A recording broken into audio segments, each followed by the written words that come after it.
आज पुणे जिल्हा मध्यवर्ती सहकारी बँक मर्यादित पीडीसीसीची 108वी अधिमंडळाची वार्षिक सभा पार पडली।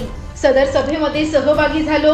बँक सभासदांनी मांडलेल्या प्रश्नांना गांभीर्याने ऐकून घेतलं, त्या संदर्भात सखोल चर्चा केली। या निमित्ताने सर्वांना बँकेच्या पुढील वाटचालीसाठी शुभेच्छा दिल्या।